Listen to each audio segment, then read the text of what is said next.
कहानी तुम क्यों उदास हो। कहानीकारा कुलबीर बडेसरों, आवाज सीमा गरेवाल।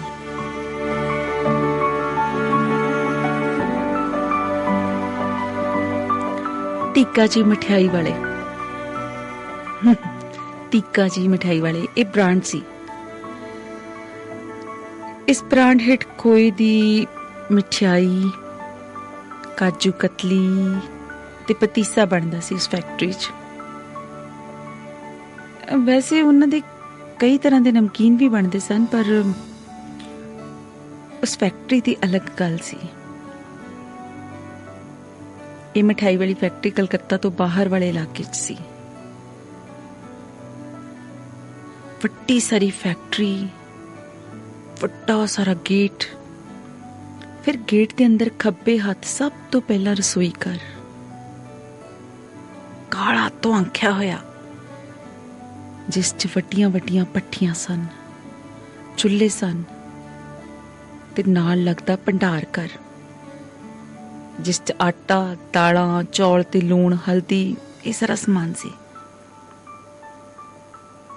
उस तो अगे वड्डा सारा कमरा जिस च बोरियां सन, खंड दियां बोरियां, दाणियां ते कोयले दियां बोरियां, घ्यो दे पीपे ते सिलेंडर भी रखे हुए सन। उस तो अगे पौड़ियां आउंदियां सन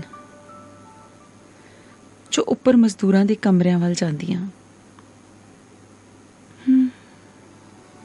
पौड़ियां उपर मजदूरां दे कमरियां वल जांदियां सन, जिन्हां च लगभग 50 मजदूर रहिंदे सन। कमरे विच इक लाइन च 8 पतले पतले गद्दे विछे सन ते 8 सामने वाले पासे विछे सन।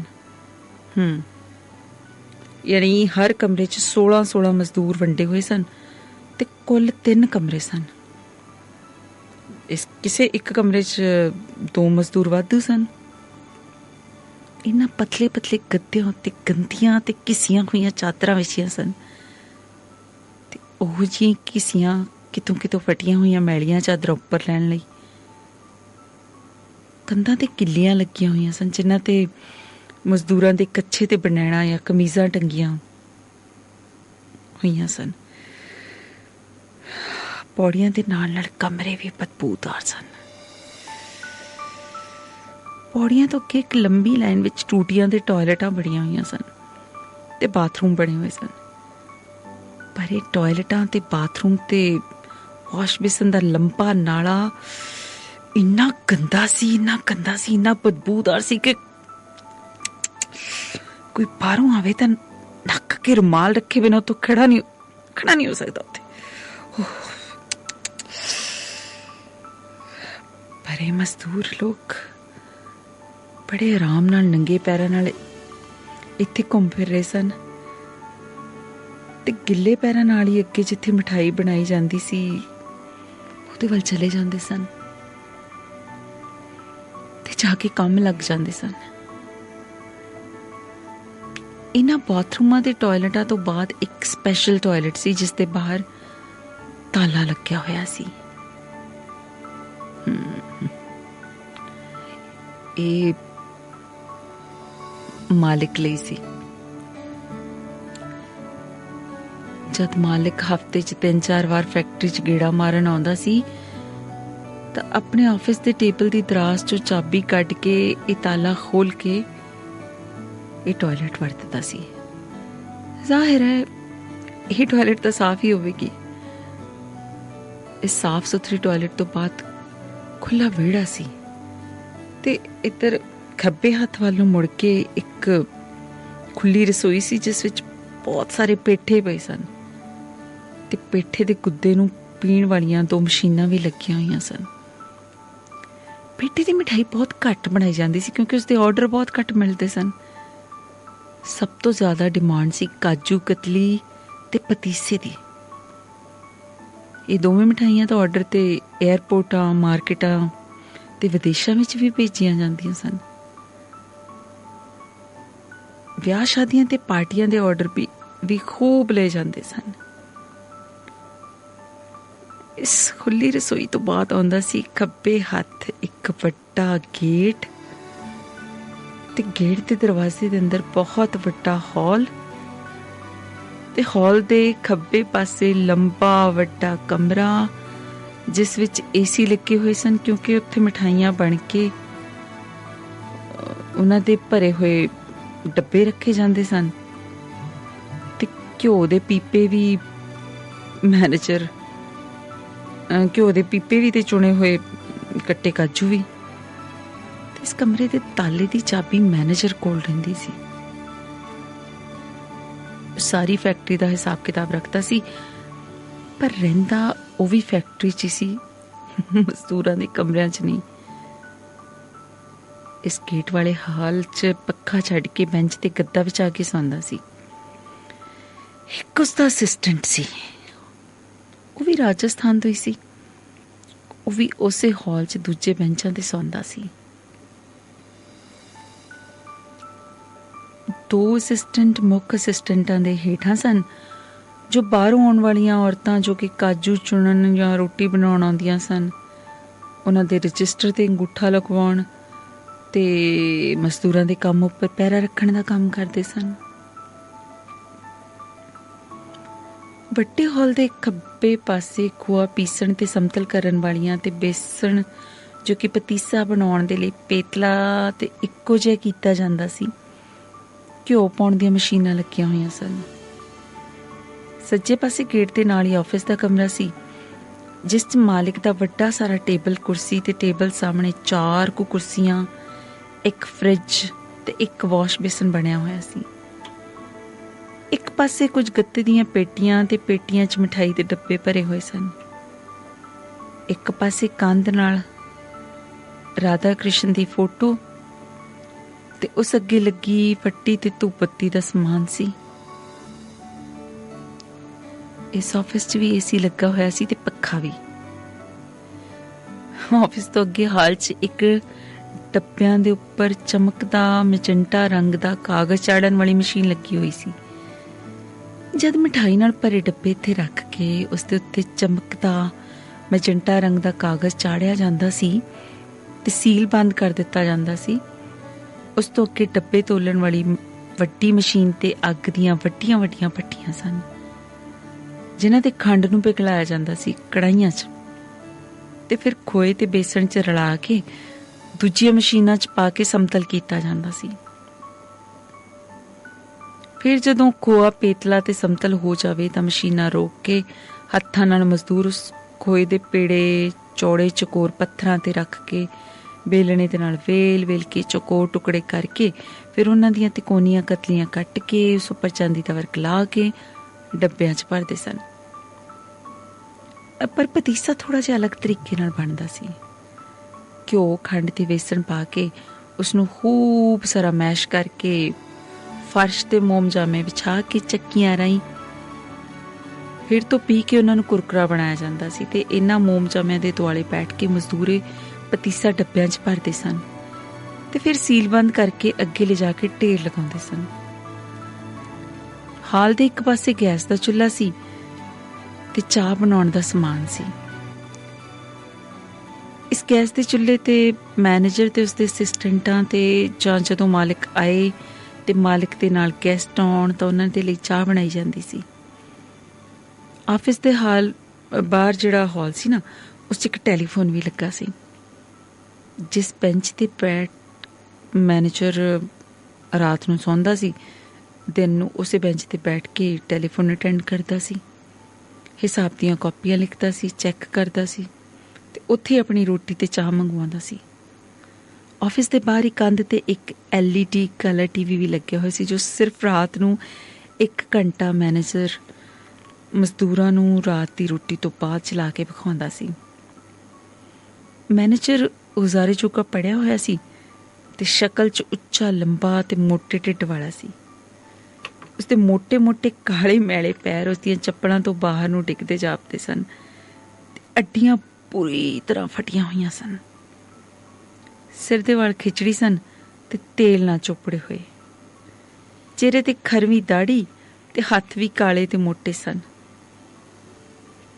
ਉਸਦੇ ਅਸਿਸਟੈਂਟ ਫਿਰ ਵੀ ਥੋੜੇ ਠੀਕ ਲੱਗਦੇ ਸਨ, ਗਹਿਰੇ ਸਰੀਰ ਵਾਲੇ, ਥੋੜੇ ਜਿਹੇ ਸਾਫ ਸੁਥਰੇ ਵੀ। 2 ਅਸਿਸਟੈਂਟ ਲੋਕਲ ਸਨ ਜੋ ਸਵੇਰੇ ਆਉਂਦੇ ਸਨ ਤੇ ਸ਼ਾਮ ਨੂੰ ਚਲੇ ਜਾਂਦੇ ਸਨ। ਪਰ ਮਜ਼ਦੂਰ ਸਾਰੇ ਦੇ ਸਾਰੇ ਫੈਕਟਰੀ 'ਚ ਹੀ ਰਹਿੰਦੇ ਸਨ, ਜੋ ਕਿ ਸਾਰੇ ਦੇ ਸਾਰੇ ਯੂਪੀ ਬਿਹਾਰ ਤੋਂ ਸਨ ਤੇ ਸਭ ਇੱਕ ਗਹਿਰੇ ਸਰੀਰ ਵਾਲੇ, ਸਾਂਵਲੇ ਤੇ ਕਾਲੇ ਰੰਗ ਵਾਲੇ। ਪਰ ਸਾਰੇ ਹੀ ਮਜ਼ਦੂਰ 18 ਸਾਲ ਤੋਂ ਛੋਟੀ ਉਮਰ ਵਾਲੇ ਸਨ। ਇਹਨਾਂ ਨੂੰ ਸਵੇਰੇ 6 ਵਜੇ ਉਠਾ ਦਿੱਤਾ ਜਾਂਦਾ ਸੀ, ਟਾਇਲਟਾਂ 'ਚ ਜਾਣਾ ਤੇ ਫਿਰ ਆਪਣਾ ਆਪਣਾ ਸਮਾਨ ਤੇ ਤੌਲੀਏ ਦੇ ਨਾਂ ਤੇ ਪਰਨੇ ਲੈ ਕੇ ਨਹਾਉਣ ਤੇ ਦੰਤ ਮੰਜਨ ਕਰਨਾ ਤੇ ਸਿੱਧੇ ਰਸੋਈ 'ਚ ਜਾ ਕੇ ਲਾਈਨ 'ਚ ਬੈਠ ਕੇ ਚਾਹ ਤੇ ਬ੍ਰੈਡ ਲੈਣ ਲਈ ਪਹੁੰਚਣਾ ਤੇ ਫਿਰ ਪੂਰੇ 7:30 ਵਜੇ ਫੈਕਟਰੀ ਦੇ ਮੁੱਖ ਤੇ ਅੰਦਰਲੇ ਗੇਟ ਰਾਹੀਂ ਪਹੁੰਚਣਾ ਤੇ ਕੰਮ ਤੇ ਲੱਗ ਜਾਣਾ। ਰੋਜ਼ ਦਾ ਰੂਟੀਨ ਸੀ, ਰੋਜ਼ ਦਾ ਰੂਟੀਨ। ਫੈਕਟਰੀ ਦੇ ਅੰਦਰ ਉਸ ਹਾਲ 'ਚ ਜਿੱਥੇ ਮਿਠਾਈ ਬਣਦੀ ਸੀ, ਬੇਹੱਦ ਸ਼ੋਰ ਤੇ ਗਰਮੀ ਸੀ, ਬੇਹੱਦ ਸ਼ੋਰ ਤੇ ਗਰਮੀ। ਸਿਰਫ ਮੈਨੇਜਰ ਦੇ ਬੈਂਚ ਉੱਪਰ ਜਾਂ ਹੋਰ ਕਿਤੇ ਟਾਵੇਂ ਟਾਵੇਂ ਸਟੈਂਡਿੰਗ ਪੱਖੇ ਸਨ, ਜੋ ਕਿ ਲੋੜ ਵੇਲੇ ਹੀ ਚਲਾਏ ਜਾਂਦੇ ਸਨ। ਮਜ਼ਦੂਰ ਸਾਰਾ ਦਿਨ ਮਸ਼ੀਨਾਂ ਨੂੰ ਚਲਾਉਣਾ, ਖੋਏ ਨੂੰ ਵੇਲਣਾ, ਕਤਲੀਆਂ ਕੱਟਣਾ, ਡੱਬੇ ਪੈਕ ਕਰਨਾ ਤੇ ਰਾਤ ਨੂੰ ਜਦੋਂ ਟਰੱਕ-ਨੁਮਾ ਕਾਰਾਂ ਆਉਂਦੀਆਂ ਸਨ, ਉਸ ਵਿੱਚ ਡੱਬਿਆਂ ਦੇ ਬਕਸੇ ਲੱਦਣਾ ਤੱਕ ਸਾਰਾ ਦਿਨ ਕੰਮ ਕਰਦੇ ਰਹਿੰਦੇ ਸਨ। ਜਿਸ ਵਿਚਕਾਰ 11 ਵਜੇ ਲੰਚ ਬ੍ਰੇਕ ਹੁੰਦਾ ਸੀ, ਉਦੋਂ ਮਜ਼ਦੂਰ ਫਿਰ ਤੋਂ ਰਸੋਈ ਘਰ 'ਚ ਲਾਈਨ 'ਚ ਬੈਠ ਕੇ ਚੌਲ, ਦਾਲ ਜਾਂ ਰੋਟੀ ਸਬਜ਼ੀ ਖਾਂਦੇ ਸਨ। ਸ਼ਾਮ ਨੂੰ 4 ਵਜੇ ਚਾਹ ਤੇ ਰਾਤ 7 ਵਜੇ ਫਿਰ ਤੋਂ ਰਾਤ ਤੱਕ ਖਾਣਾ। ਫਿਰ 1 ਘੰਟਾ 8 ਤੋਂ 9 ਵਜੇ ਤੱਕ ਟੀਵੀ ਵੇਖਣਾ ਤੇ ਫਿਰ ਉੱਪਰ ਜਾ ਕੇ ਸੌਂ ਜਾਣਾ। ਇਹ ਇਹਨਾਂ ਮਜ਼ਦੂਰਾਂ ਦਾ ਰੋਜ਼ ਦਾ ਰੂਟੀਨ ਸੀ, ਕੋਈ ਛੁੱਟੀ ਨਹੀਂ। ਸਗੋਂ ਦਿਨ ਤਿਉਹਾਰ ਤੇ ਤਾਂ ਰਾਤ ਨੂੰ ਪੂਰੀ ਰਾਤ ਵਾਰੀ ਸਿਰਫ ਫੈਕਟਰੀ 'ਚ ਕੰਮ ਕਰਨਾ ਪੈਂਦਾ ਸੀ, ਕਿਉਂਕਿ ਆਰਡਰ ਬਹੁਤ ਆਉਂਦੇ ਸਨ।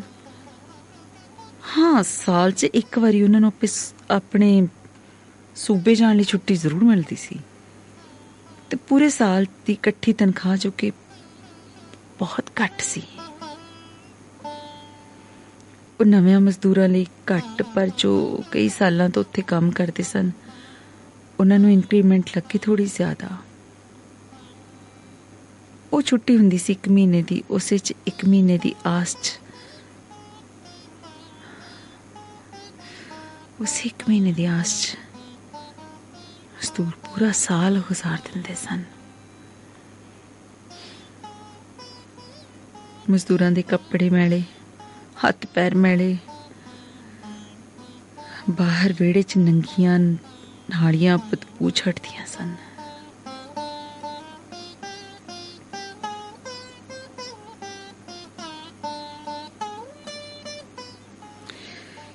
ਇੰਨੀ ਗੰਦਗੀ, ਮੈਲ, ਸ਼ੋਰ ਤੇ ਗਰਮੀ 'ਚ ਇੱਕ ਯੂਨਿਟ ਮੁੰਬਈ ਤੋਂ ਆ ਗਿਆ ਮਜ਼ਦੂਰ ਦੇ ਵਿਸ਼ੇ ਤੇ ਫਿਲਮ ਬਣਾਉਣ ਲਈ। ਉਸ ਯੂਨਿਟ ਚ ਕੁੱਲ 20 ਕੁ ਲੋਕ ਸਨ, ਹੈ ਨਾ, 20। ਇੱਕ ਡਾਇਰੈਕਟਰ ਸੀ, ਜਵਾਨ ਔਰਤ, ਤੇ ਉਸ ਦੀਆਂ 3 ਕੁੜੀਆਂ ਅਸਿਸਟੈਂਟ ਸਨ ਤੇ 7-8 ਲਾਈਨਮੈਨ ਤੇ ਸਾਊਂਡ ਰਿਕਾਰਡਿਸਟ ਤੇ ਪ੍ਰੋਡਕਸ਼ਨ ਮੈਨੇਜਰ ਤੇ ਸਪੌਟ ਬॉयਜ਼ ਤੇ ਰਾਈਟਰ ਤੇ ਮੇਕਅਪ ਮੈਨ ਤੇ ਹੇਅਰ ਡਰੈਸਰ ਤੋਂ ਇਲਾਵਾ ਇੱਕ ਐਕਟਰੈਸ ਸੀ ਜੋ ਸਿਰਫ 14 ਕੁ ਸਾਲ ਦੀ ਬਹੁਤ ਹੀ ਸੋਹਣੀ ਕੁੜੀ ਸੀ ਤੇ 1-2 ਹੋਰ ਆਰਟਿਸਟ। ਕਹਾਣੀ ਇਹ ਵਿਖਾਈ ਸੀ ਕਿ ਉਹ ਐਕਟਰੈਸ ਬਾਲ ਮਜ਼ਦੂਰ ਹੈ ਤੇ ਉਸ ਫੈਕਟਰੀ 'ਚ ਕੰਮ ਕਰਦੀ ਹੈ। ਫਿਲਮੀ ਯੂਨਿਟ ਨੇ ਫੈਕਟਰੀ ਦੇ ਮਾਲਕ ਤੇ ਸ਼ੂਟਿੰਗ ਦੀ ਆਗਿਆ ਲਈ ਹੋਈ ਸੀ ਤੇ ਉਹ ਸਾਰਾ ਯੂਨਿਟ ਕਲਕੱਤੇ 'ਚ ਹੋਟਲ 'ਚ ਠਹਿਰਿਆ ਹੋਇਆ ਸੀ। ਸਵੇਰੇ 9 ਵਜੇ ਉਹ ਸਭ ਆਪਣੀਆਂ ਲਾਈਟਾਂ ਤੇ ਕੈਮਰਾ ਸੈੱਟ ਕਰਨ ਲੱਗ ਜਾਂਦੇ ਸਨ। ਐਕਟਰਸ ਕੁੜੀ ਜੋ ਥੋੜੇ ਜਿਹੇ ਗੰਦਮੀ ਰੰਗ ਦੀ ਸੀ, ਸੋਹਣੇ ਨੈਣ ਨਕਸ਼ਾਂ ਵਾਲੀ ਸੀ, उसके लंबे वाल सन ते चेहरा बहुत ही हलीमी वाला ते भोला भाला जिहा सी। वो जदों कार चों उतरदी तां मॉडर्न कपड़िਆਂ 'ਚ ਹੁੰਦੀ, पर जद ऑफिस ਦਾ दरवाज़ा बंद हो ਜਾਂਦਾ उसनूं लैके ਤਾਂ ਫਿਰ ਜਦੋਂ ਬਾਹਰ ਨਿਕਲਦੀ ਆਪਣੀ ਮਾਂ ਤੇ हेयर ड्रैसर ਦੇ ਨਾਲ ਤਾਂ बिल्कुल फैक्ट्री ਦੀ ਮਜ਼ਦੂਰ ਲੱਗਦੀ ਸੀ। ਪੁਰਾਣਾ ਘਸਮੈਲਾ ਜਿਹਾ सूट पाए ਹੋਏ, ਵਾਲਾਂ ਦੀ ਗੁੱਤ ਕੀਤੀ ਹੁੰਦੀ ਤੇ ਚਿਹਰਾ ਵੀ ਮੈਲਾ ਜਿਹਾ ਲੱਗਦਾ। ਉਹ ਆ ਕੇ ਮਜ਼ਦੂਰਾਂ 'ਚ ਰਲ ਕੇ ਕੰਮ ਕਰਨ ਲੱਗਦੀ। ਕਦੀ ਬਣਦੇ ਖੋਏ ਵਾਲੇ ਕੜਾਹੇ 'ਚ ਖੁਰਚਣਾ ਫੇਰਦੀ, ਕਦੇ ਬਣੇ ਹੋਏ ਖੋਏ ਨੂੰ ਹੱਥਾਂ ਨਾਲ ਚੁੱਕ ਚੁੱਕ ਕੇ ਪੱਥਰਾਂ ਦੀਆਂ ਚੌਕੋਰ ਸਲੇਟਾਂ 'ਤੇ ਰੱਖਦੀ। ਡਾਇਰੈਕਟਰ ਜਦ ਤੱਕ ਘੱਟ ਬੋਲਦੀ, ਕੁੜੀ ਦੇ ਮੱਥੇ 'ਤੇ ਪਸੀਨੇ ਦੀਆਂ ਬੂੰਦਾਂ ਆ ਜਾਂਦੀਆਂ ਤੇ ਪਸੀਨੇ ਨਾਲ ਕਮੀਜ਼ ਪਿੱਠ ਨਾਲ ਚਿਪਕ ਜਾਂਦੀ। ਫਿਰ ਉਹ ਡੂੰਘਾ ਸਾਹ ਲੈਂਦੀ ਤੇ ਮਾਂ ਦੇ ਹੱਥੋਂ ਬੋਤਲ ਲੈ ਕੇ ਪਾਣੀ ਪੀਂਦੀ। ਸ਼ੂਟਿੰਗ ਕੁੱਲ 5 ਦਿਨ ਦੀ ਹੋਣੀ ਸੀ। ਪਹਿਲੇ ਦਿਨ ਤਾਂ ਇਕੱਲੀ ਕੁੜੀ ਨੇ ਕੰਮ ਕਰਨ ਦੇ ਸ਼ਾਟ ਦੇਣੇ ਸਨ ਤੇ ਉਹ ਸ਼ਾਟ ਹੁੰਦੇ ਰਹੇ। ਪਰ ਦੂਜੇ ਦਿਨ ਡਾਇਰੈਕਟਰ ਮਜ਼ਦੂਰਾਂ 'ਚ ਕਿਸੇ ਮਜ਼ਦੂਰ ਮੁੰਡੇ ਨੂੰ ਲੱਭਣ ਲੱਗੀ ਜੋ ਥੋੜ੍ਹੀ ਜਿਹੀ ਐਕਟਿੰਗ ਕਰ ਸਕੇ। ਇੱਕ ਮੁੰਡਾ ਜੋ ਕਿ ਸ਼ਕਲ 'ਚ ਬੜਾ ਸ਼ਰਮਾਕੜ ਜਿਹਾ ਤੇ ਭੋਲਾ ਭਾਲਾ ਚੁੱਪ-ਚਾਪ ਜਿਹਾ ਲੱਗਦਾ ਸੀ, ਡਾਇਰੈਕਟਰ ਨੂੰ ਬੜਾ ਪਸੰਦ ਆਇਆ। ਉਸ ਨੂੰ ਪੁੱਛਣ ਲੱਗੀ, तुम फिल्म में काम करोगे? बस 2-4 डायलॉग बोलने हैं, बोलोगे? मुंडा एकदम सुंगड़ गया ते नाच सिर हिला दिता। डायरेक्टर ने मदद ਲਈ मैनेजर ਵੱਲ देखा। छोड़ो जी से, ये तो निकम्मा है, आप इससे बुलवाओ, ये बोलेगा जो कहोगे। मैडम जी इससे बुलवा लो। मैनेजर ने एक होर चुस्त जे मुंडे नूं अगे कीता जो मुश्किलिए जे हस रहा सी। नहीं नहीं, अब मैं इससे ही बुलवा लूंगी। उसने पहले वाले मुंडे नूं मोढे तो फड़ के अपने वल कीता। मुंडा तो संगी जा रहा सी। बाकी सब मजदूर काम करते हुए तमाशा वेख रहे सन। वैसे भी जिस दिन दा यूनिट शूटिंग करन आया सी, सब मजदूर बड़े उत्सुक ते चाह नाल भरे पए सन। उन्हां सबना ने इक्को जिहा जिहड़ा अपनियां भावनावां दा इजहार कीता, बड़े चाह दा इजहार कीता ते उन्हां सारिआं ने इहो जिहा तमाशा हुंदा पहली वार देखिआ सी। झूठी मुट्ठी दा मजदूर, कैमरा, लाइटां दे एक्शन ते कट दियां आवाज़ां, सब कुछ किन्ना दिलचस्प सी। मजदूर आपस च कुसर मुसर करते ते हसते सन। किवें भी करके डायरैक्टर औरत ने उस मुंडे नूं मना लिया ते मुंडा भी शायद मैनेजर तो डर गया सी, जां शायद वो भी उस शूटिंग वाल आकर्षित हो गया सी। हुण सीन सी कि मुंडा काम करदा करदा बहुत उदास है ते कुड़ी उस कोल आके उसदे मोढे ते हत्थ रख के पुछदी है, तुम क्यों उदास हो? मुंडे ने 2-4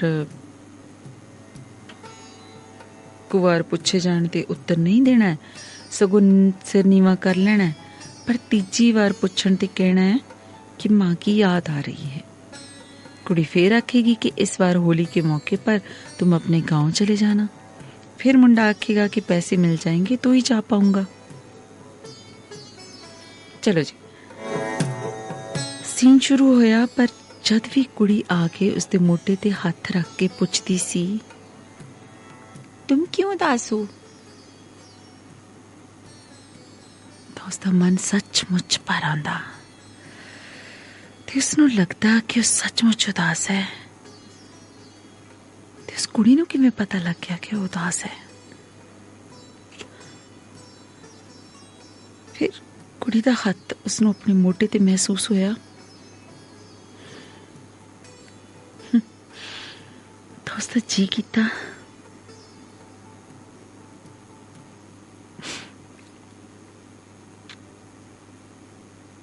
कि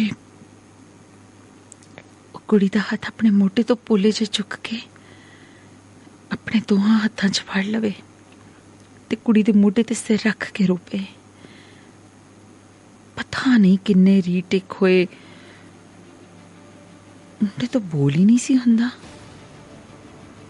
हर बार वो अपने ख्यालों च गुआच जांदा सी। डायरेक्टर थक के अपनी लियांदी हुई फोल्डिंग चेयर पे बैठ के अपना मत्था फड़ के, मैंने कहा था ना मैडम, चाइल्ड आर्टिस्ट मुंबई से ही लेकर चलो। चीफ असिस्टेंट कुड़ी ने बुड़बुड़ की थी। अरे मैंने तो आपको पहले ही कहा था, छोड़ो इसको, आप इसे ले लीजिए मैडम। मैनेजर ने फिर तो चुस्त जो मुंडे नु की कीता। नहीं, ऐसा नहीं है, इसके हाव भाव वही हैं जो मुझे चाहिए, बस बोलता नहीं है। देखते हैं।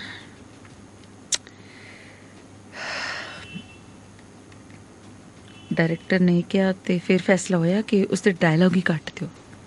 बस कुड़ी पहला सवाल तुम क्यों उदास हो पूछ के आप ही उत्तर देवेगी।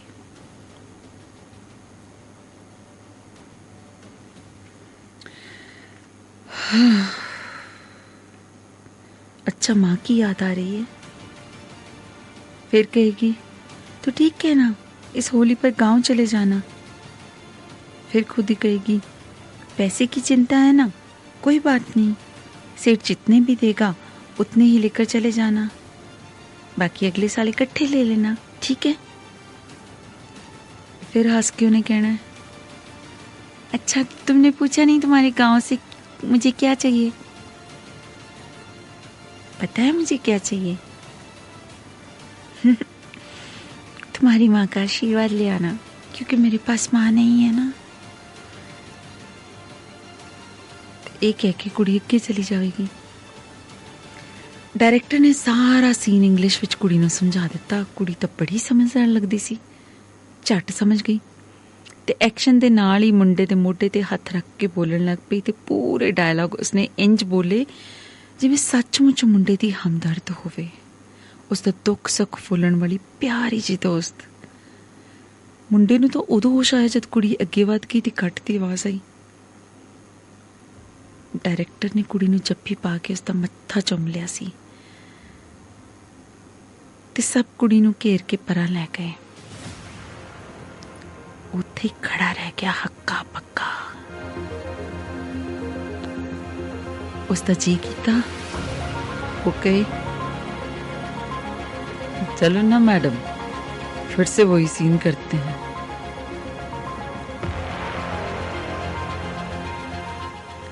पर उन्होंने तो पैकअप हो चुका सी। हुण कुड़ी ऑफिस के अंदरों निकली तो मॉडर्न कपड़े पाए हुए सन, कोटियां तो थोड़ी जी हेठां तक खुली जी गुलाबी पेंट जिस उत्ते जेबां भी लगियां हुई सन,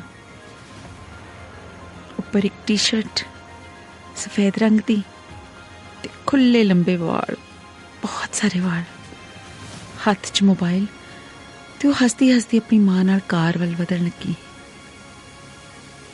फिर अचानक पिछे मुड़ के वेख्या ते मुंडे नूं उत्ते खड़ा वेख के ठटक गई। तेजी नाल उस वल मुड़ी ते उसदा मोढा छू के बोली, हाय। मुंडा हैरान परेशान हो गया ते जांदी कार वाल देखता रह गया। साला चूतिया डकन गई क्या? मैनेजर ने उसकी पिठ ते थप्पा मारिया ते सारे मुंडे खी करके हसन लग पे ते उसका मजाक उड़ाने लग पे। साला साला ये तो रजनीकांत बनेगा, रजनीकांत बनेगा। अरे देखो तो साला कैसे मुंह बांध कर खड़ा था। रजनीकांत बनेगा, रजनीकांत बनेगा साला।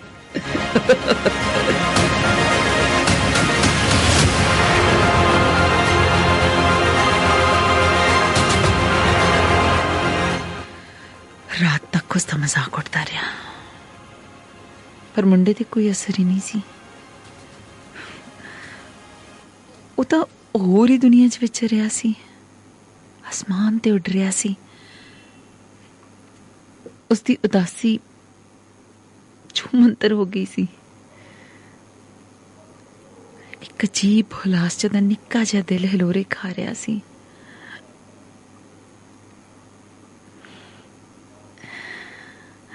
उसनूं सब कुछ चंगा लग रहा सी, सब कुछ। फैक्ट्री दी हुम्मस, गर्मी, बदबू, गंदगी, मिर्चां वाली पतली दाल, मोटे मोटे सख्त चावल, गंदगी नाल भरियां पौड़ियां, मैल नाल लिपड़िया पतला जिहा गद्दा ते आवाज करदा मैल ते मक्खियां दी गंदगी नाल भरिया पक्खा। उसनूं बड़ी बड़ी गूढ़ी ते मिठी नींद आई।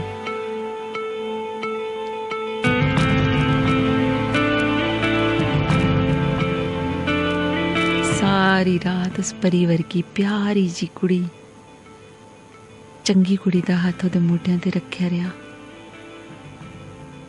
ते सारी रात कुड़ी उसका दुख वरनाउंदी रही ते कहंदी रही कि तुम उदास मत हो। तुम क्यों उदास हो? तुम क्यों उदास हो? मत उदास हो तुम तो बहुत अच्छी लड़की हो ना। तुम कितने मेहनती हो, कितने प्यारे हो। अच्छा, तुम्हारा गांव कहाँ है? मैं भी तुम्हारे साथ तुम्हारे गांव जाऊंगी। तुम मुझे अपना गांव दिखाओगे ना? गांव के पास बहती नदी दिखाओगे? जवार की खेत दिखाओगे? गांव में और क्या क्या है बताओ ना। बहुत हवा चलती है ना वहां, बहुत खुली हवा, सच में बारिश भी होती है वहां। और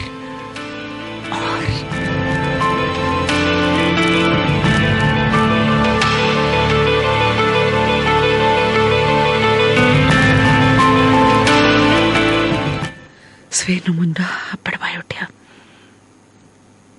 अज भी वो आएगी, अज भी आएगी वो। एक ख्याल बिजली वांग उसके मन च आया तो पिछली दी रफ्तार वांग बिस्तरे तो उठ्या।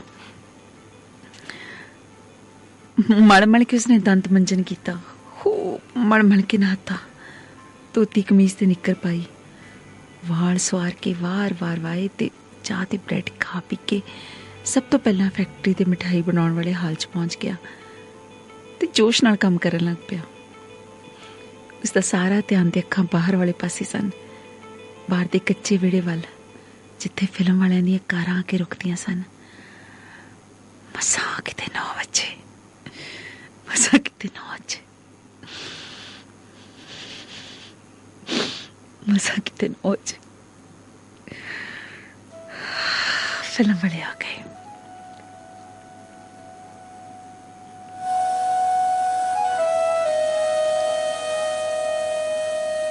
एक्ट्रेस कुड़ी दी कार भी आके रुकी थी, कार च उतरी। अज उसने लंबी फ्रॉक पाई हुई सी, गिट्टियां तक लंबी फ्रॉक ते खुले वाल ते एक छोटा जिहा क्लिप वालां दे एक पासे लग्या होया सी। हाथ च मोबाइल। पर अचानक उसकी नजर मुंडे ते पई ते मुस्कुरा पई। दोवें बुल आपस च खुल के खिल गए।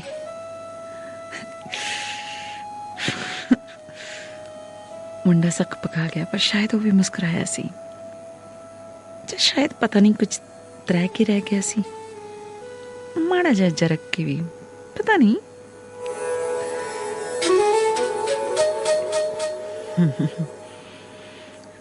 अज भी कुड़ी जब तैयार होके मजदूरन दे रूप विच ऑफिस तो बाहर आई तो मुंडे नूं लग्या ये तो बिल्कुल ओहो जी कोई कुड़ी है जो उसदे गांव दी ही होवे।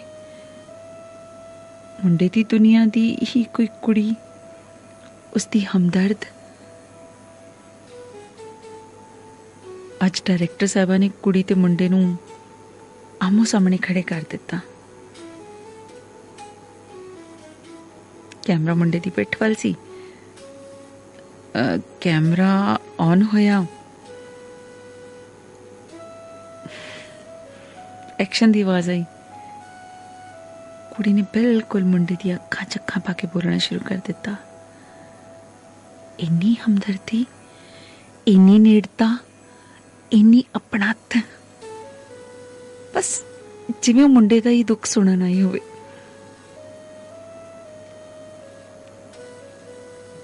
तुम बिल्कुल दिल छोटा मत करना, तुम गाँव जाना, वहाँ खूब खेलना, पतंग उड़ाना, नदी में नहाना और आम के पेड़ से आम तोड़ना खूब सारे, और मुझे मत भूलना, जल्दी लौट आना, ठीक है?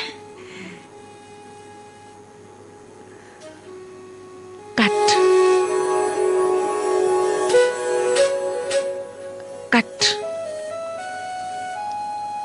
डायरेक्टर साहिबा दी आवाज आई, पर मुंडे दे दिल दी धड़कन सी कि कट ही नहीं सी हो रही।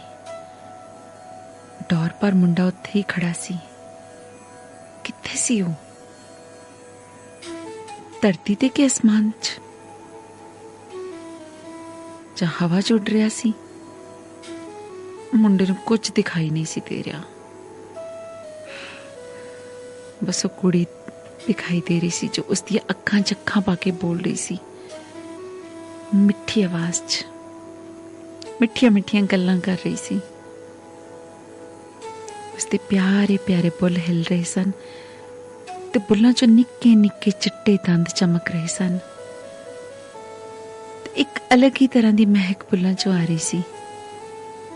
इहो जी महक उसने कदे भी किसी भी मुंडे दे बुल्लां चों निकलदे महसूस नहीं सी कीती, कदे भी किसी दे बुल्लां चों भी नहीं।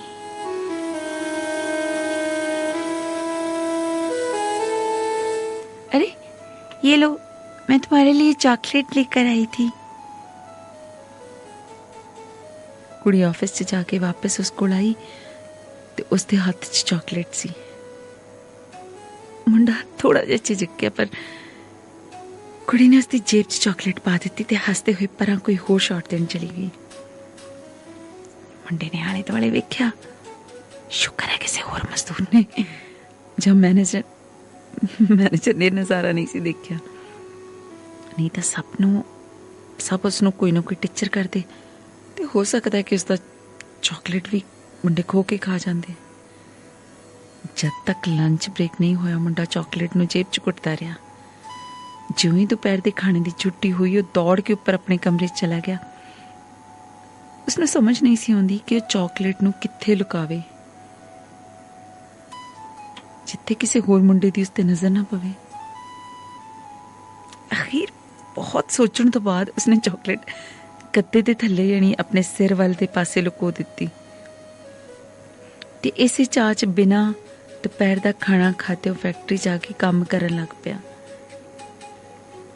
पर उसका सारा ध्यान शूटिंग वाली सी, उस कुड़ी वाली जो कदी झाड़ू लेके हॉल का फर्श साफ करन दा शॉट दे रही सी, कदे काजू साफ करन ते कट्टण दा, कदे बर्फी दे डब्बे भरन दा।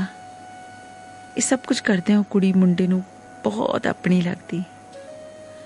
ये तां लगदा ही नहीं सी कि एक कुड़ी सवेरे मॉडर्न कपड़े पा के कन्नां नूं हैडफोन ला के मोबाइल तो गाने सुनदी कार चों उतरी कोई कुड़ी सी।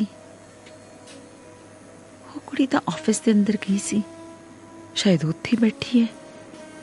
ये कुड़ी तां फैक्ट्री च काम करन वाली कुड़ी है ना, मुंडे वर्गी है, मुंडे दी हम उमर, मुंडे दी दोस्त, एक मजदूर कुड़ी, एक मजदूर कुड़ी।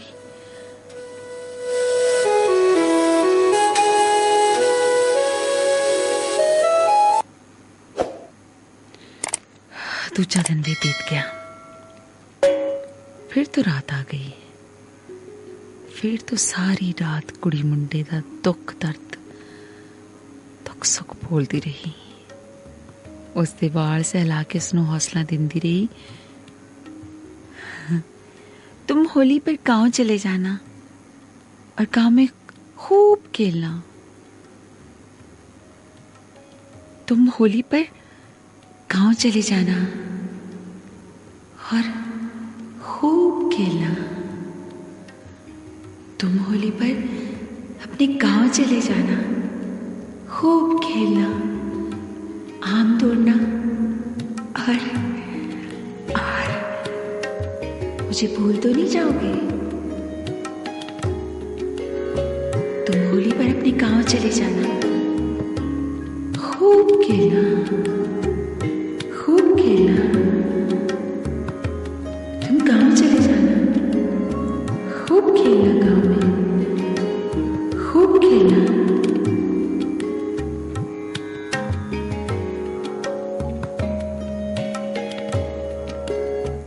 फिर तीजा दिन भी दूजे दिन वांग ही गुजर के अख दे फोर वांग उवें कुड़ी नवीं ड्रैस पा के कार च उतरी, खुले वाल, हत्थ च मोबाइल, कन्ना ते हैडफोन। उवें उस वाल वेख वेख मुस्कुराई, ऑफिस दे अंदर गई। फिर मजदूर कुड़ी बाहर आई। अज फिर उसने मुंडे ने चॉकलेट दिती, बस उसकी जेब विच पा दिती। वो कुछ बोल ही नहीं सी सकिया, बस खड़ा ही रह गया। अज भी उसने उसनू बाइक के हाथ चली गई। फिर तीजी रात भी उवें बीत गई कुड़ी नाल गल्लां करदियां। इस रात उसने भी अपने मन की गल कुड़ी नाल दसी। की सी उसदे मन की गल? ये हुई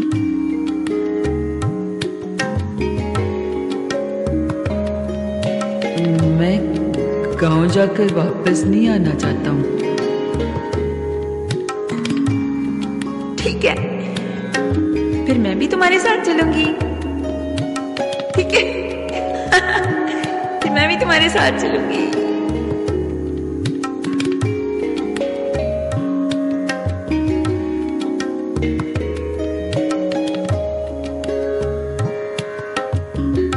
फिर चौथा दिन भी चढ़ पिया। ये दिन भी पहले वांग बीत गया, बिल्कुल उसी तर्ज नाल। बस फर्क ये सी कि कुड़ी हुण मुंडे दियां अखां चक्खां पाके डायलॉग नहीं सी बोलदी। उसदे होर ही तरह तरह के शॉट हुंदे रहिंदे सन। कदे वो वेड़े च बैठी रो रही हुंदी, कदे फोन ते झूठी मुठी अपने बापू नाल गल्लां कर रही हुंदी, कदे कोई नकली मैनेजर उस उत्ते फप्तियां कस रहा हुंदा। अजीब जे शॉट। मुंडा चाहता सी कि वो सीन फिर तो होवे जद कुड़ी उसदियां अखां चक्खां पाके कहे, तुम क्यों उदास हो? तुम उदास मत हो, तुम होली पर गांव चले जाना। तुम होली पर गांव चले जाना। तुम क्यों उदास हो? क्यों उदास हो तुम? अच्छा, तुम उदास मत हो, तुम होली पर अपने गांव चले जाना।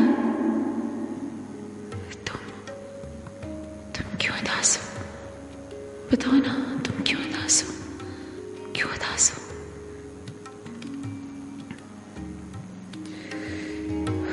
पर वो सीन फिर ना होया। पर कुड़ी ने अज भी उसने चॉकलेट दिता सी ते अज भी उसने चॉकलेट पहले चॉकलेटां दे नाल ही गत्ते थल्ले लुको दिता सी।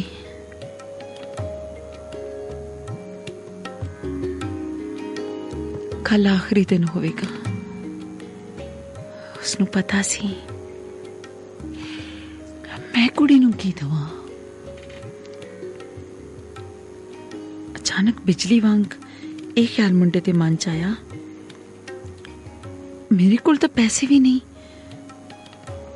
फिर फैक्ट्री के आसपास कोई दुकान भी नहीं, उजाड़ ही उजाड़ है ते दूर हाईवे तो परां होटल।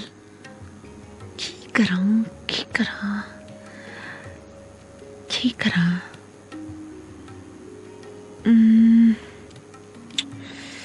मैं की दियां? और रोज मैंने चॉकलेट दिंदी है तो मैं, हाँ, मैं उसनू गरम गरम पतीसा देंगा। गरम गरम पतीसा जो मैं रोज बनादा। हाँ, मैं पतीसा देंगा, पतीसा देंगा। अचानक उसके मन च फैसला आ गया। पंचवां ते आखिरी दिन जद कुड़ी ने उसने चॉकलेट दिता तो मुंडे ने जेब च रखे कागज च लपेटे पतीसे नूं बाहर कढिया ते कुड़ी वाल वधारिया।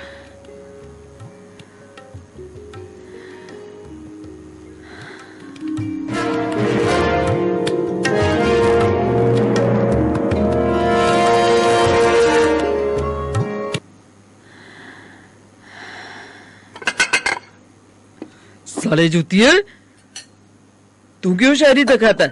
हम है ना यहाँ, हम नहीं खिला सकते उसे भतीजा। बोल, हम नहीं खिला सकते उसे भतीजा।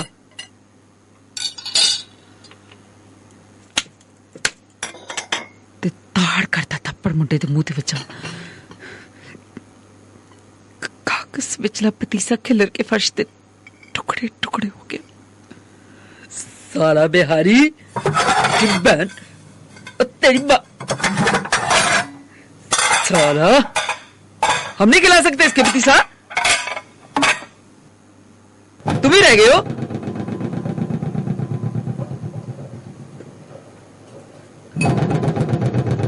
गालां कटदा मैनेजर मुंडे दे सिर ते पिठ ते तफे भी मार रहा सी। सब मजदूर काम छड़ के तमाशा देखण लग पे। कुड़ी सहम के पिछे हट गई ते मुंडा चाहता सी कि धरती फट जावे ते उस विच समा जावे ते उसनूं कोई ना वेख सके, कोई ना वेख सके ते कदे धरती तो बाहर ना आवे, ना फैक्ट्री च, ना गांव च, ना फैक्ट्री च, ना गांव च, कदे धरती तो बाहर ना फैक्ट्री च, ना गांव च।